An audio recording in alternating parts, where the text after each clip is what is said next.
হাই everyone আজি আকৌ এটা ভিডিঅ' আৰম্ভ কৰিছোঁ সকলোৱে ভিডিঅ'টো শেষলৈকে চাই যাব আৰু এফালে মই বনাব লৈছোঁ দুপৰীয়া সাজত পালেং আৰু খুতৰীয়া বিলাহীৰ লগত এখন মাছৰ জোল আৰু এফালে মাছ কিপিছ মই ভালকৈ ফ্ৰাই কৰি লৈলোঁ আজি জুইতে বনাইছোঁ আৰু তাৰ পাছত শাকখিনি ধুনীয়াকৈ ধুই কৰি কাটি কুটি ঠিক ঠাক কৰি থৈছিলোঁ এতিয়া ভালকৈ শাকখিনি ভাজি ল'ম তাৰ পাছত গৰম পানী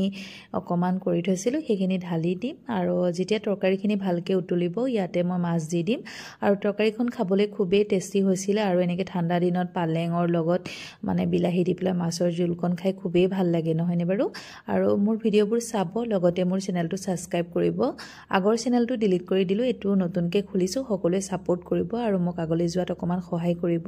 অন্য এটা ভিডিঅ'ৰ সৈতে আপোনালোকক আকৌ লগ পাম আজিলৈ তেন্তে বাই বাই